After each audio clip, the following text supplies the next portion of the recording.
नमस्कार मित्रांनो, स्वागत आहे सर्वांचं आपल्या ब्रँड खाकी महाराष्ट्र पोलीस या यूट्यूब चॅनलवर। या लेक्चरमध्ये आज आपण जी बघणार आहोत आणि त्यामध्ये महाराष्ट्राबद्दल परीक्षेच्या दृष्टिकोनातून संपूर्ण माहिती बघणार आहोत। तर चला बघूया। महाराष्ट्राची स्थापना 1 मे 1960 1 मे 1960 या दिवशी। महाराष्ट्रामध्ये सध्या एकूण 36 जिल्हे आहेत, पण स्थापनेवेळी महाराष्ट्रामध्ये 26 जिल्हे होते। स्थापनेवेळी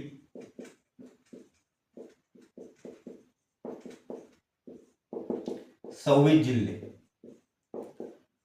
आणि सध्या 36 जिल्हे आहेत।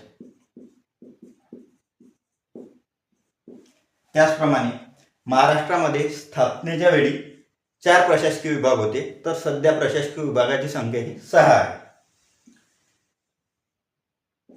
1960 मध्ये प्रशासकीय विभाग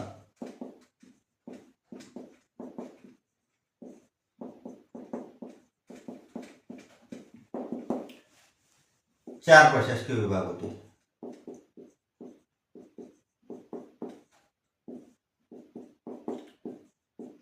आणि सध्या महाराष्ट्रामध्ये 6 प्रशासकीय विभाग आहेत।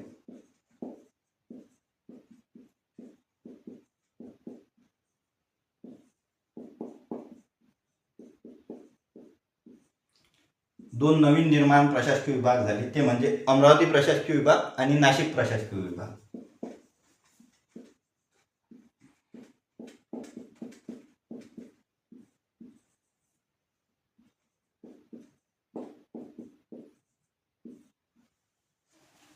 स्थापना महाराष्ट्राची 1 मे 1960। स्थापनेवेळी एकूण 26 जिल्हे, सध्या महाराष्ट्रामध्ये एकूण 36 जिल्हे आहेत। 1960 मध्ये प्रशासकीय विभाग होते महाराष्ट्रामध्ये 4 प्रशासकीय विभाग, सध्या प्रशासकीय विभाग आहेत 6 प्रशासकीय विभाग। त्यामध्ये अमरावती आणि नाशिक हे 2 नवीन प्रशासकीय विभाग नंतर स्थापन झाले। स्थापनेवेळी 26 जिल्हे होते, तर आता आपण बघू 26 जिल्हे आधी होते स्थापनेच्या वेळेस आणि सध्या जिल्हे आहेत 36, तर 10 जिल्हे कोणते नवीन निर्माण झाले त्याबद्दल माहिती बघू।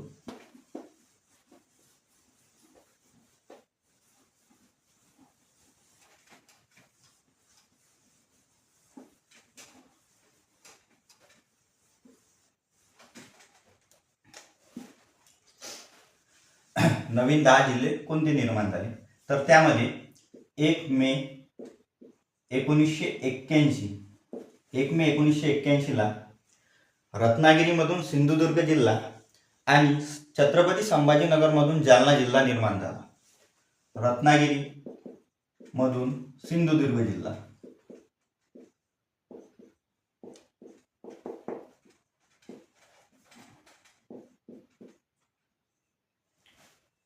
आणि छत्रपती संभाजीनगरमधून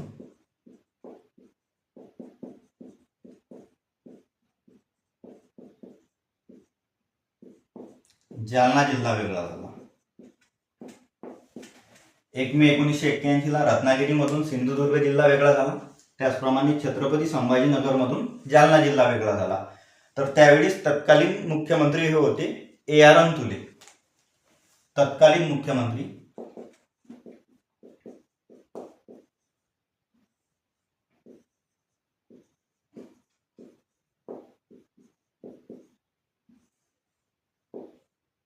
AR अंतुले।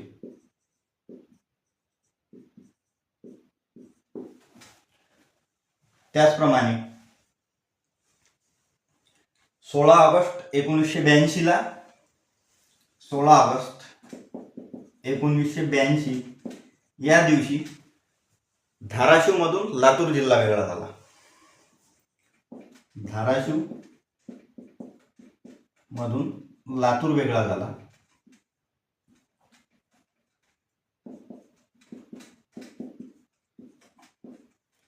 आणि त्याचप्रमाणे 10 दिवसानंतर 26 ऑगस्ट 1982 या दिवशी चंद्रपूर मधून गडचिरोली जिल्हा वेगळा झाला।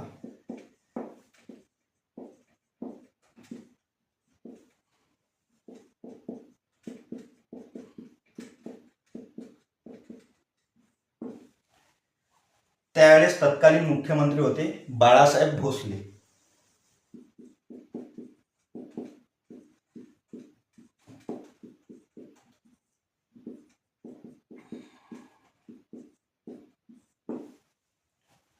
16 ऑगस्ट 1982 या दिवशी धाराशिवमधून लातूर जिल्हा वेगळा झाला आणि 26 ऑगस्ट 1982 या दिवशी चंद्रपूरमधून गडचिरोली वेगळा झाला.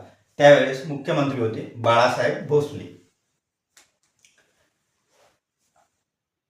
हा 27वा जिल्हा निर्माण झाला. त्यानंतर हा 28वा जिल्हा ठरला. हा 29वा जिल्हा झाला आणि हा 30वा जिल्हा झाला. आधी होते 26 जिल्हे, नंतर झाले 36 जिल्हे. यानंतर 4 ऑक्टोबर 1990 या दिवशी बृहन्मुंबईमधून मुंबई उपनगर वेगळा झाला.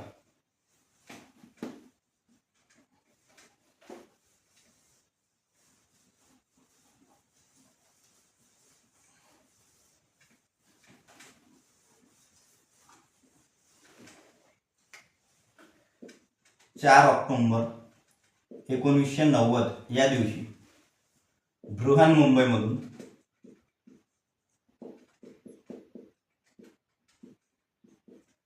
मुंबई उपनगर वेगळा झाला.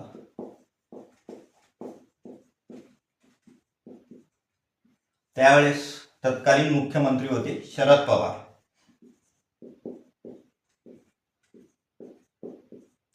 हा 31वा जिल्हा ठरला. यानंतर 1 जुलै 1998 या दिवशी 1 जुलै 1998 या दिवशी अकोल्यामधून वाशिम आणि धुळ्यामधून नंदुरबार वेगळा झाला. अकोल्यामधून वाशिम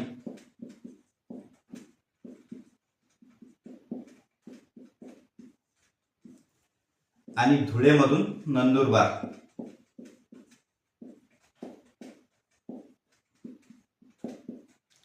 त्यावेळेस तत्कालीन मुख्यमंत्री होते मनोहर जोशी.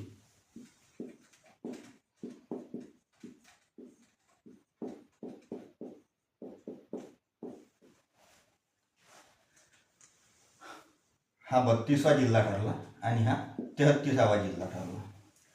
4 ऑक्टोबर 1990 मध्ये बृहन्मुंबईमधून मुंबई उपनगर वेगळा. तत्कालीन मुख्यमंत्री होते शरद पवार. हा 31वा जिल्हा ठरला. त्यानंतर 1 जुलै 1998 ला अकोल्यामधून वाशिम जिल्हा आणि धुळ्यामधून नंदुरबार जिल्हा. अकोल्यामधून वाशिम जिल्हा 32वा जिल्हा ठरला. धुळेमधून नंदुरबार 33वा जिल्हा ठरला. त्यावेळेस तत्कालीन मुख्यमंत्री होते मनोहर जोशी. यानंतर 1 मे 1999 या दिवशी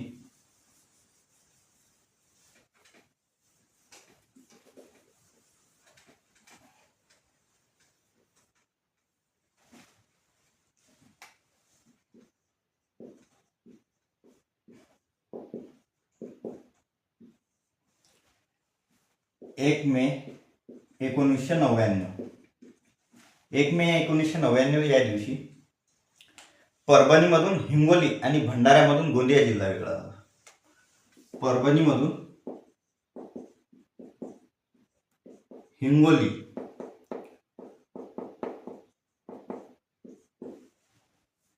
परभणीमधून हिंगोली आणि भंडाऱ्यामधून गोंदिया.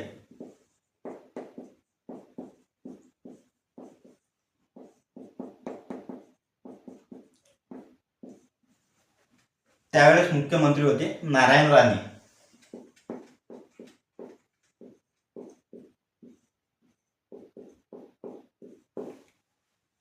आणि यानंतर 1 ऑगस्ट 2014 या दिवशी ठाणेमधून पालघर जिल्हा वेगळा झाला. ठाणेमधून पालघर. त्यावेळेस तत्कालीन मुख्यमंत्री होते पृथ्वीराज चव्हाण.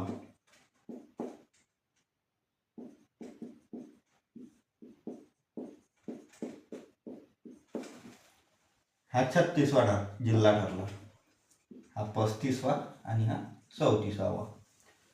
1 मे 1999 ला परभणीमधून हिंगोली जिल्हा वेगळा झाला. हा 34वा जिल्हा ठरला. त्यानंतर भंडाऱ्यामधून गोंदिया जिल्हा वेगळा झाला. हा 35वा जिल्हा ठरला.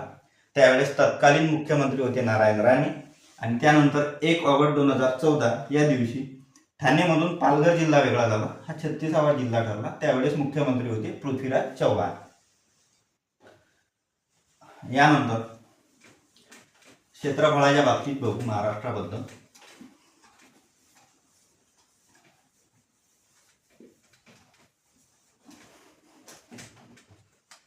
क्षेत्रफळ, महाराष्ट्राचे क्षेत्रफळ हे 3,07,713 चौरस किलोमीटर आहे. 3,07,713 चौकी.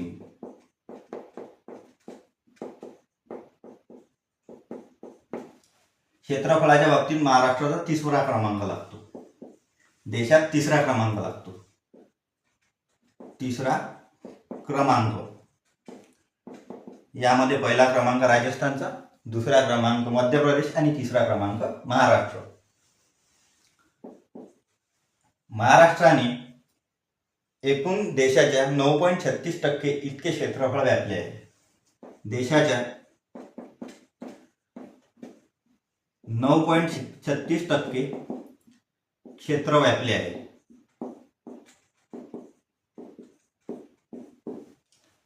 देशाच्या एकूण 9.36% इतके क्षेत्र व्यापलेले आहे. यानंतर क्षेत्रफळाने सर्वाधिक मोठे असणारे 5 जिल्हे बघू.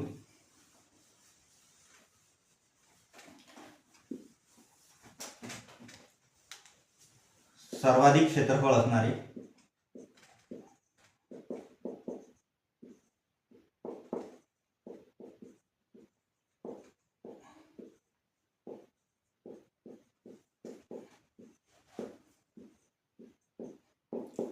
क्षेत्रफळ असणारे पहिले 5 जिल्हे. यामध्ये अहिल्यानगर,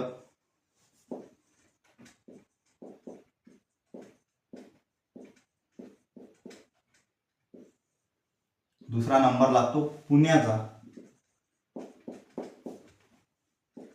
तिसरा नंबर नाशिक, सोलापूर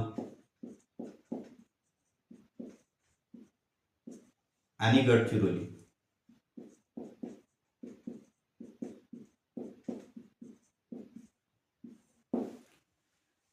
सर्वाधिक क्षेत्रफळ असणारे पहिले 5 जिल्हे. सर्वाधिक क्षेत्रफळ असणारा सर्वात मोठा जिल्हा महाराष्ट्रातील तो म्हणजे अहिल्यानगर, त्यानंतर पुणे, नाशिक, सोलापूर आणि गडचिरोली. अहिल्यानगर, पुणे, नाशिक, सोलापूर, गडचिरोली सर्वाधिक क्षेत्रफळ असणारे पहिले 5 जिल्हे. यासाठी एक ट्रिक लक्षात ठेवता येईल. हे जिल्हे कसे लक्षात ठेवायचे त्यासाठी बघा. अहिल्यानगर, अहिल्याताई,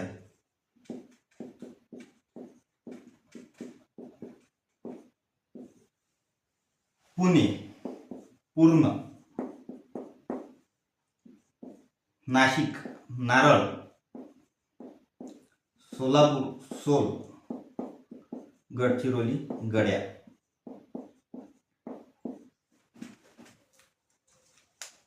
अहिल्यानगर अहिल्याताई, पूर्ण पुणे, नारळ नाशिक, सोल सोलापूर, गड्या गडचिरोली. अहिल्यानगर, पुणे, नाशिक, सोलापूर, गडचिरोली. ट्रिकनुसार लक्षात ठेवायचं तर कसं ठेवायचं.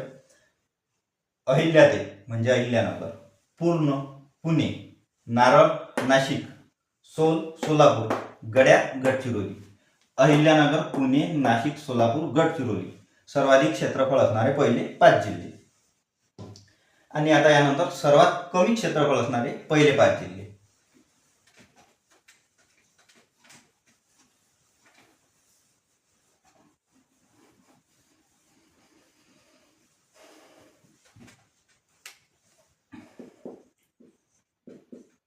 कमी क्षेत्रफळ असणारे पहिले 5 जिल्हे. यामध्ये पहिला क्रमांक लागतो मुंबई शहर,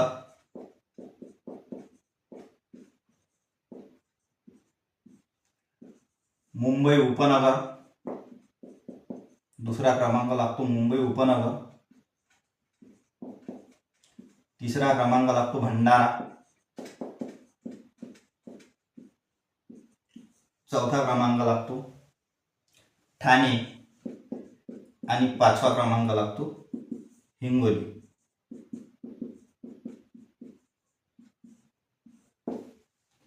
कमी क्षेत्रफळ असणारे महाराष्ट्रातील जिल्हे. त्यामध्ये सर्वात कमी क्षेत्रफळ आहे मुंबई शहर, त्यानंतर मुंबई उपनगर, भंडारा, ठाणे, हिंगोली. या ठिकाणी लक्षात ठेवायचं असलं तर एखादी ट्रिक लागू शकते. त्यामध्ये मुंबई शहर,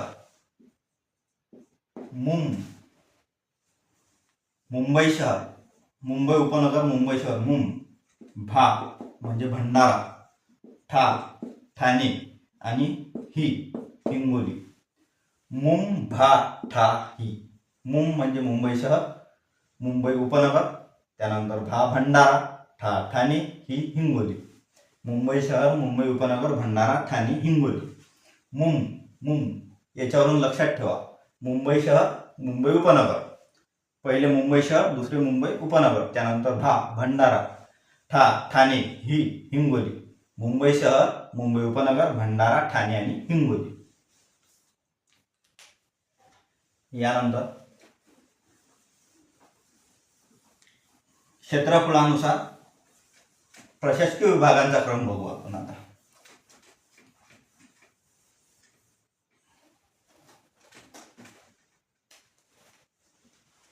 प्रशासकीय विभाग.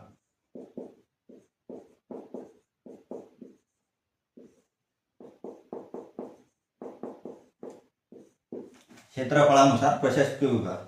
यामध्ये सर्वाधिक क्षेत्रफळ असणारा प्रशासकीय विभाग आहे तो म्हणजे छत्रपती संभाजीनगर प्रशासकीय विभाग.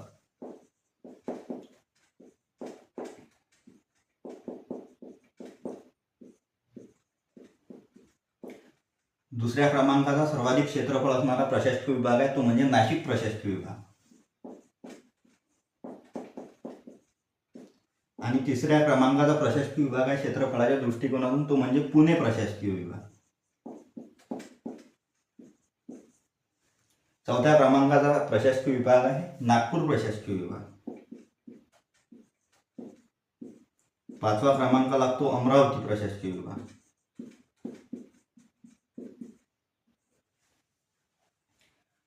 आणि सहावा क्रमांक लागतो कोकण प्रशासकीय विभागाचा. प्रशासकीय विभाग क्षेत्रफळानुसार छत्रपती संभाजीनगर प्रशासकीय विभाग, नाशिक प्रशासकीय विभाग, पुणे प्रशासकीय विभाग, नागपूर प्रशासकीय विभाग, अमरावती प्रशासकीय विभाग आणि सहावा क्रमांक लागतो कोकण प्रशासकीय विभाग. क्षेत्रफळाच्या दृष्टिकोनातून सर्वाधिक मोठा क्षेत्रफळाच्या दृष्टिकोनातून प्रशासकीय विभाग तो म्हणजे छत्रपती संभाजीनगर प्रशासकीय विभाग. क्षेत्रफळाच्या दृष्टिकोनातून सर्वात मोठा प्रशासकीय विभाग छत्रपती संभाजीनगर प्रशासकीय विभाग. आणि क्षेत्रफळाच्या दृष्टिकोनातून सर्वात लहान प्रशासकीय विभाग म्हणजे कोकण प्रशासकीय विभाग.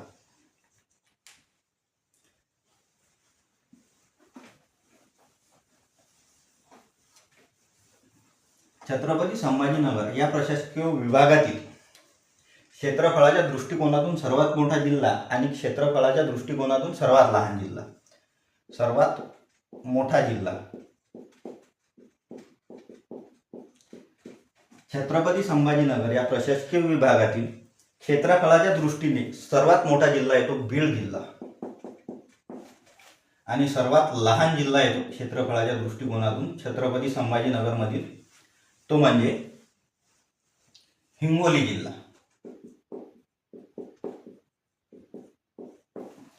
छत्रपती संभाजीनगर प्रशासकीय विभाग क्षेत्रफळाच्या दृष्टिकोनातून सर्वात मोठा प्रशासकीय विभाग छत्रपती संभाजीनगर विभाग. यामधील क्षेत्रफळाच्या नुसार सर्वात मोठा जिल्हा छत्रपती संभाजीनगर मधील क्षेत्रफळाच्या नुसार सर्वात मोठा जिल्हा तो म्हणजे बीड जिल्हा. आणि याच प्रशासकीय विभागातील क्षेत्रफळानुसार सर्वात लहान जिल्हा तो म्हणजे हिंगोली जिल्हा. छत्रपती संभाजीनगर या प्रशासकीय विभागामध्ये एकूण 8 जिल्हे आहेत. त्या 8 जिल्ह्यापैकी सर्वात मोठा क्षेत्रफळानुसार जिल्हा बीड जिल्हा आणि सर्वात लहान क्षेत्रफळानुसार जिल्हा तो म्हणजे हिंगोली जिल्हा. यानंतर नाशिक प्रशासकीय विभाग.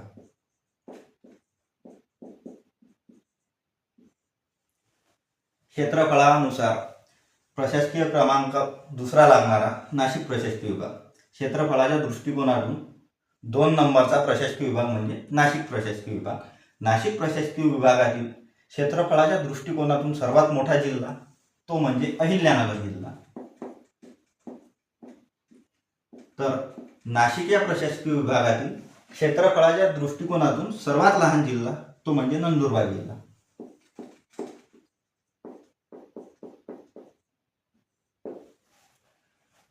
नाशिक प्रशासकीय विभागातील क्षेत्रफळाच्या दृष्टिकोनातून सर्वात मोठा जिल्हा अहिल्यानगर जिल्हा आणि सर्वात लहान जिल्हा नंदुरबार जिल्हा. नाशिक प्रशासकीय विभागात एकूण 5 जिल्हे आहेत. त्यापैकी क्षेत्रफळाच्या दृष्टिकोनातून सर्वात मोठा जिल्हा आहे अहिल्यानगर आणि सर्वात लहान जिल्हा आहे नंदुरबार जिल्हा. यामध्ये या नाशिक प्रशासकीय विभागातील हा जो अहिल्यानगर जिल्हा आहे क्षेत्रफळाच्या दृष्टिकोनातून सर्वात मोठा जिल्हा, हा नाशिक प्रशासकीय विभागातील सर्वात मोठा जिल्हा तर आहेच क्षेत्रफळाच्या दृष्टिकोनातून मोठा. त्याचप्रमाणे महाराष्ट्रातील सुद्धा क्षेत्रफळाच्या दृष्टिकोनातून सर्वात मोठा जिल्हा आहे. अहिल्यानगर हा जिल्हा नाशिकमध्ये क्षेत्रफळाच्या दृष्टीने सर्वात मोठा जिल्हा तर आहेच, त्याचप्रमाणे महाराष्ट्रातील क्षेत्रफळाच्या दृष्टिकोनातून सर्वात मोठा जिल्हा आहे. यानंतर पुणे प्रशासकीय विभाग. पुणे प्रशासकीय विभागामध्ये क्षेत्रफळाच्या दृष्टिकोनातून सर्वात मोठा जिल्हा पुणेच येतो आणि त्यानंतर क्षेत्रफळाच्या दृष्टिकोनातून सर्वात लहान जिल्हा हा कोल्हापूर येतो.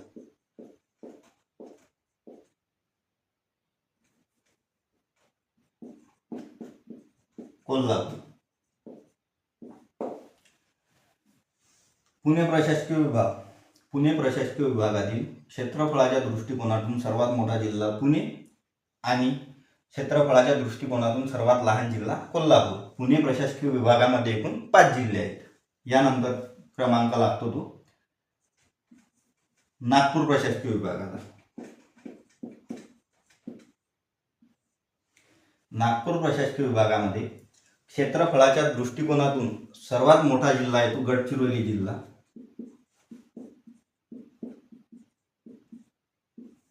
आणि क्षेत्रफळाच्या दृष्टिकोनातून सर्वात लहान जिल्हा आहे तो भंडारा जिल्हा.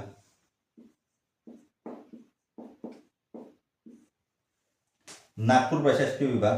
नागपूर प्रशासकीय विभागामधील क्षेत्रफळाच्या दृष्टिकोनातून सर्वात मोठा जिल्हा गडचिरोली जिल्हा. त्याचप्रमाणे नागपूर प्रशासकीय विभागातील क्षेत्रफळाच्या दृष्टिकोनातून सर्वात लहान जिल्हा म्हणजे भंडारा जिल्हा. नागपूर प्रशासकीय विभागामधील क्षेत्रफळाच्या दृष्टिकोनातून सर्वात मोठा जिल्हा गडचिरोली जिल्हा आणि सर्वात लहान जिल्हा म्हणजे भंडारा जिल्हा. यानंतर क्रमांक लागतो अमरावती प्रशासकीय विभागाचा.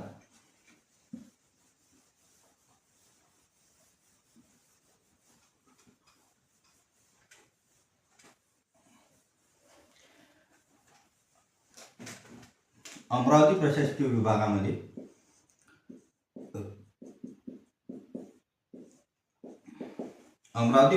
विभागामध्ये क्षेत्रफळाच्या दृष्टिकोनातून सर्वात मोठा जिल्हा आहे तो यवतमाळ जिल्हा. तर क्षेत्रफळाच्या दृष्टिकोनातून सर्वात लहान जिल्हा आहे तो वाशिम जिल्हा.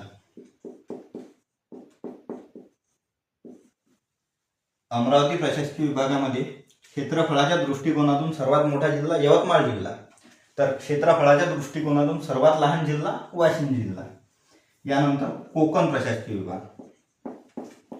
कोकण या प्रशासकीय विभागामध्ये क्षेत्रफळाच्या दृष्टिकोनातून सर्वात मोठा जिल्हा आहे रत्नागिरी जिल्हा. तर क्षेत्रफळाच्या दृष्टिकोनातून सर्वात लहान जिल्हा हा मुंबई शहर जिल्हा आहे.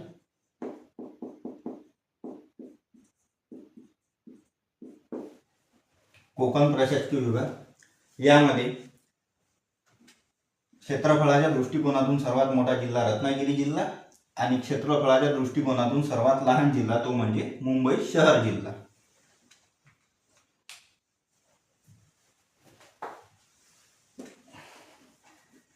यानंतर थोडी लोकसंख्येबद्दल माहिती बघू.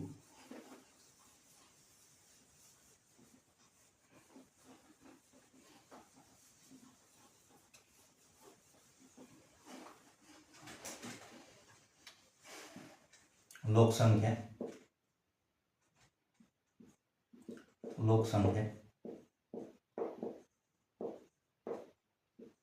महाराष्ट्राची लोकसंख्या ही 11.24 कोटी इतकी आहे. 11.24 कोटी इतकी. 11,23,72,972 इतकी आहे 9व्या वर्गाच्या स्टेट बोर्डनुसार. ॲप्रॉक्सिमेटली बघितल्यास 11.24 कोटी इतकी आहे. एकूण भारताच्या 9.29% लोकसंख्या ही महाराष्ट्रात राहते. भारताच्या 9.29% लोकसंख्या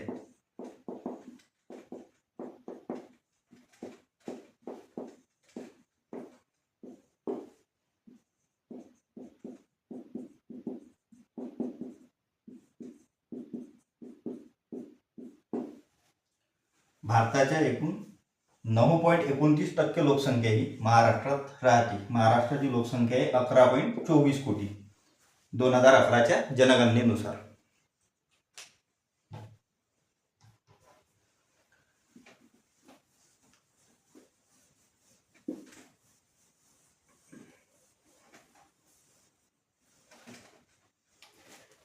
सर्वाधिक लोकसंख्या असणारे महाराष्ट्रामधील जिल्हे.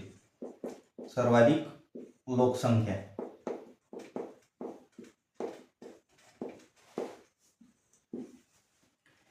लोकसंख्या असणारा महाराष्ट्रातील जिल्हा म्हणजे ठाणे जिल्ह्यात सर्वाधिक लोकसंख्या आहे. त्यानंतर क्रमांक लागतो पुणे जिल्ह्याला आणि त्यानंतर क्रमांक लागतो मुंबई उपनगर या जिल्ह्याला.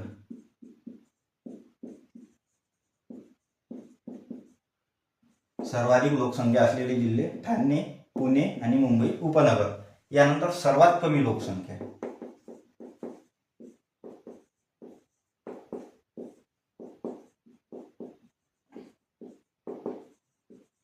महाराष्ट्रामध्ये सर्वाधिक कमी लोकसंख्या असणारे जिल्हे आहेत. त्यामध्ये सिंधुदुर्ग जिल्हा,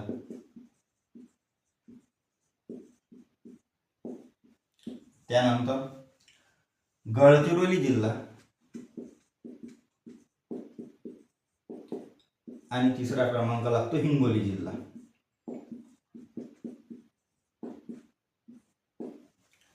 सर्वात कमी लोकसंख्या असणारे जिल्हे सिंधुदुर्ग. सर्वात कमी लोकसंख्या कुठले? सिंधुदुर्ग. त्यानंतर गडचिरोली आणि तिसरा क्रमांक लागतो हिंगोली जिल्ह्याला. सर्वाधिक लोकसंख्या असणारे जिल्हे. सर्वाधिक लोकसंख्या आहे ठाणे 1 नंबर. त्यानंतर क्रमांक लागतो पुणे जिल्हा आणि त्यानंतर लागतो मुंबई उपनगर. सर्वाधिक लोकसंख्या असलेला जिल्हा, महाराष्ट्रातील सर्वाधिक लोकसंख्या असलेला जिल्हा हा कोकण प्रशासकीय विभागामधलाच आहे, ठाणे. आणि त्याचप्रमाणे महाराष्ट्रातील सर्वात लोकसंख्या कमी असणारा जिल्हा हा सुद्धा कोकण प्रशासकीय विभागातला आहे, तो म्हणजे सिंधुदुर्ग.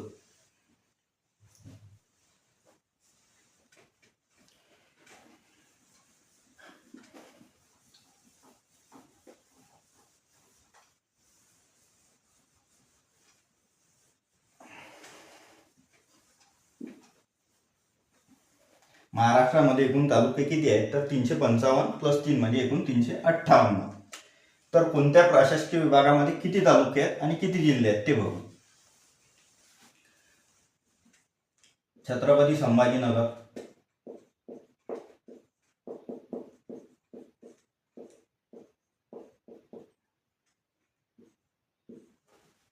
या प्रशासकीय विभागामध्ये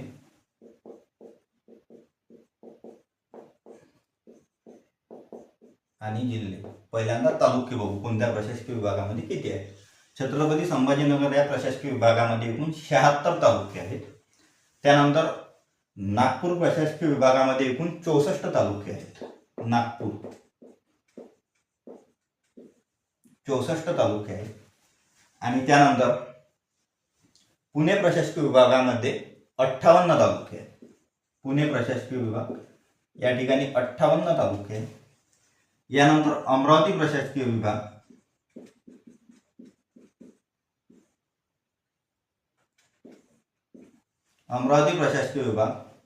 या ठिकाणी 56 तालुके आहेत. त्यानंतर नाशिक प्रशासकीय विभाग या ठिकाणी 54 तालुके आहेत. आणि कोकण प्रशासकीय विभाग या ठिकाणी एकूण 47 तालुके आहेत.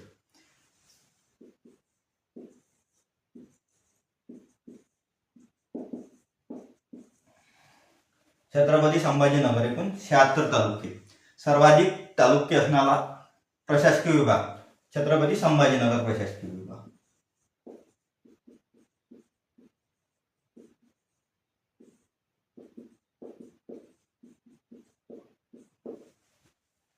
सर्वाधिक तालुके असणारा प्रशासकीय विभाग छत्रपती संभाजीनगर प्रशासकीय विभाग एकूण 76 तालुके आहेत. 2 नंबरचा प्रशासकीय विभाग ज्यामध्ये सर्वाधिक तालुके आहेत त्यामध्ये नागपूर प्रशासकीय विभाग एकूण 64 तालुके आहेत. त्यानंतर क्रमांक लागतो पुणे प्रशासकीय विभागाचा, यामध्ये 58 तालुके आहेत. यानंतर क्रमांक लागतो अमरावती प्रशासकीय विभागाचा, इथे 56 तालुके आहेत. आणि नंतर क्रमांक लागतो नाशिक प्रशासकीय विभागाचा, या ठिकाणी 54 तालुके आहेत. आणि त्यानंतर क्रमांक लागतो कोकण प्रशासकीय विभागाचा, यामध्ये एकूण 47 तालुके आहेत. जिल्ह्याचा क्रम बघू तर छत्रपती संभाजीनगर या प्रशासकीय विभागामध्ये एकूण 8 जिल्हे आहेत. यानंतर दुसरा क्रमांक लागतो जिल्ह्यानुसार, तर कोकणात एकूण 7 जिल्हे आहेत. जिल्ह्याच्या दृष्टिकोनातून विचार केला तर सर्वात मोठा प्रशासकीय विभाग कोकणच आहे. जिल्ह्यानुसार विचार केला तर सर्वात जास्त जिल्हे असणारा प्रशासकीय विभाग हा छत्रपती संभाजीनगरच आहे, पहिला नंबर लागतो. आणि त्यानंतर दुसरा नंबर लागतो कोकण प्रशासकीय विभागाचा, या ठिकाणी 7 जिल्हे आहेत.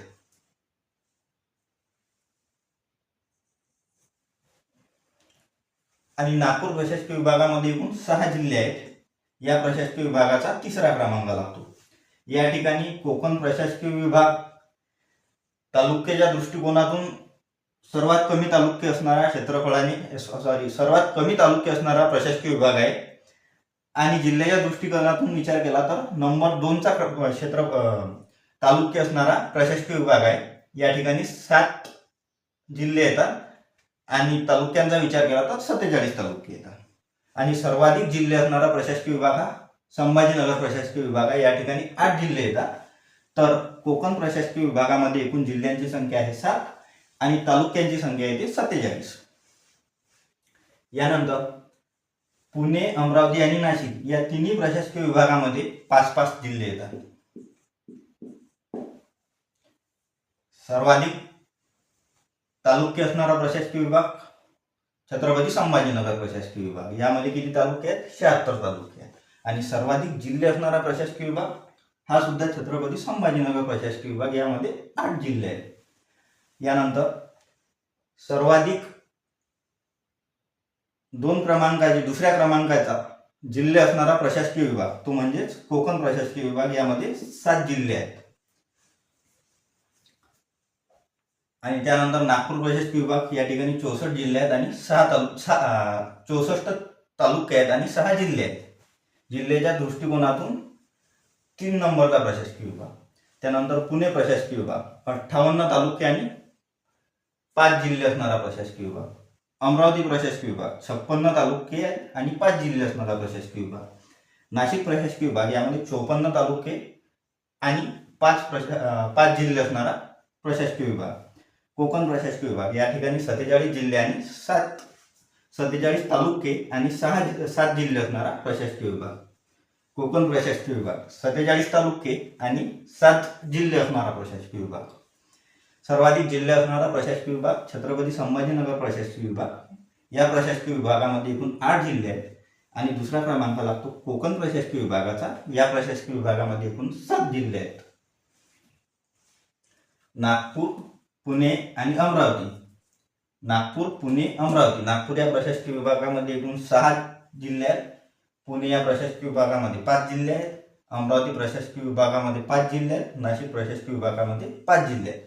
म्हणजेच जिल्ह्याच्या दृष्टिकोनातून विचार केला तर नागपूर, अमरावती आणि नाशिक 5-5 जिल्हे तिन्ही प्रशासकीय विभागामध्ये आहेत.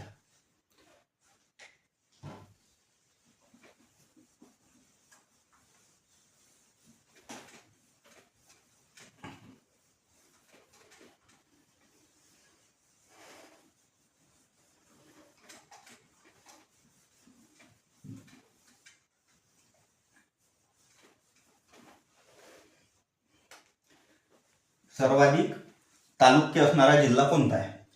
सर्वाधिक 16 तालुके असणारे 2 जिल्हे आहेत, नांदेड आणि यवतमाळ.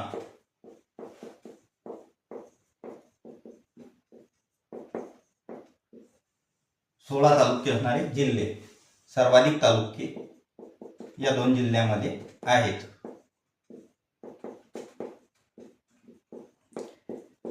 आणि सर्वात कमी तालुके असणारा जिल्हा तो म्हणजे मुंबई शहर, त्या ठिकाणी 0 तालुके आहेत. मुंबई शहर 0 तालुके, मुंबई शहर.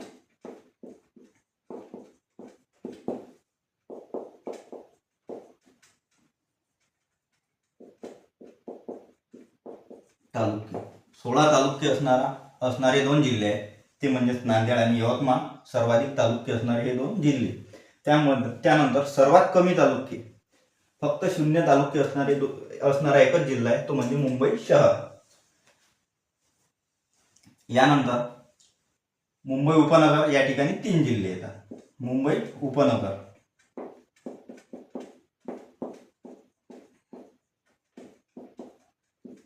आणि धुळे या ठिकाणी 4 जिल्हे आहेत.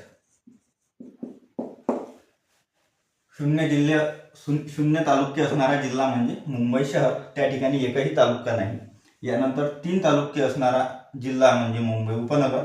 मुंबई शहर आणि मुंबई उपनगर हे 2 जिल्हे वगळता सर्वाधिक कमी तालुके असणारा जिल्हा म्हणजे धुळे, या ठिकाणी फक्त 4 तालुके आहेत. आणि सर्वाधिक जास्त तालुके असणारे 2 जिल्हे आहेत, नांदेड आणि यवतमाळ. यानंतर सर्वात कमी तालुके असणारा जिल्हा, ज्या ठिकाणी 0 तालुके आहेत, ते म्हणजे मुंबई शहर. आणि 3 तालुके असणारा जिल्हा मुंबई उपनगर. मुंबई शहर आणि मुंबई उपनगर हे 2 जिल्हे वगळता सर्वात कमी तालुके असणारा जिल्हा म्हणजे धुळे जिल्हा. यानंतर सागरी सीमेबद्दल बघू आपण.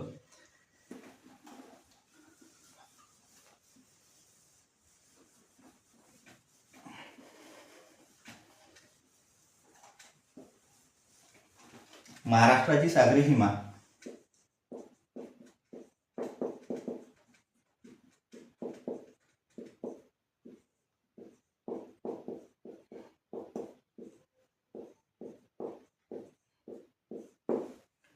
महाराष्ट्राची सागरी सीमा ही 720 किलोमीटर होती, पण आता 877.97 किलोमीटर एवढी झालेली आहे. जुलै 2025 मध्ये एक GR आला, त्यानुसार सागरी सीमा ही 877.97 किलोमीटर एवढी झालेली आहे, जे की आधी 720 किलोमीटर होती. ही आधी होती.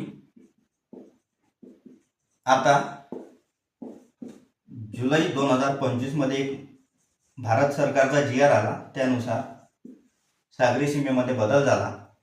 720 किलोमीटर सागरी सीमेनुसार महाराष्ट्रातील सर्वाधिक सागरी किनारा लाभलेला जिल्हा हा रत्नागिरी होता, आणि सर्वात कमी सागरी किनारा लाभलेला जिल्हा हा ठाणे होता.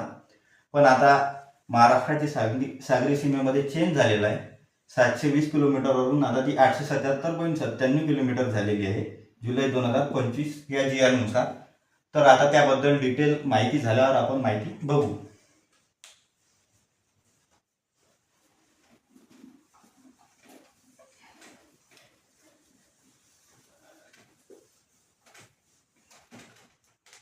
महाराष्ट्राची उत्तर दक्षिण आणि पूर्व पश्चिम लांबी.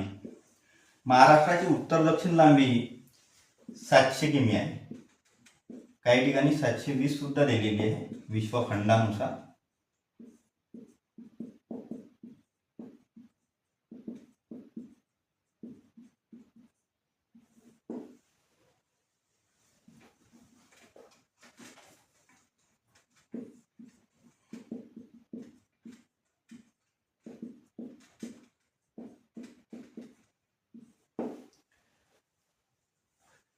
महाराष्ट्राची उत्तर दक्षिण लांबी 720 किंवा 700 किमी.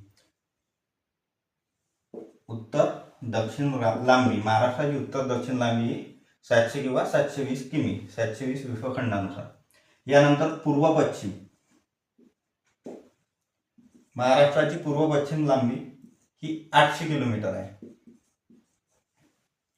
महाराष्ट्राची पूर्व पश्चिम लांबी 800 किलोमीटर, तर उत्तर दक्षिण लांबी ही 700 किंवा 720 किलोमीटर विश्वखंडानुसार. महाराष्ट्राची पूर्व पश्चिम लांबी ही उत्तर दक्षिण लांबीपेक्षा जास्त आहे. महाराष्ट्राची पूर्व पश्चिम लांबी ही उत्तर दक्षिण लांबीपेक्षा जास्त आहे, जे की महाराष्ट्राची पूर्व पश्चिम लांबी ही 800 किमी आहे, तर महाराष्ट्राची उत्तर दक्षिण लांबी ही 700 किंवा 720 किलोमीटर म्हणता येईल इतकी आहे. आणि भारताच्या दृष्टिकोनातून जर विचार केला तर भारताची उत्तर दक्षिण लांबी ही पूर्व पश्चिम लांबीपेक्षा जास्त आहे, जे की भारताची उत्तर दक्षिण लांबी ही 3214 किलोमीटर इतकी आहे, आणि पूर्व पश्चिम लांबी ही 2933 किलोमीटर इतकी आहे. या ठिकाणी थांबू आपण आता. यापुढील व्हिडिओ आपण उद्या बघू. व्हिडिओ आवडल्यास लाईक करा, शेअर करा आणि सबस्क्राईब करायला विसरू नका. धन्यवाद.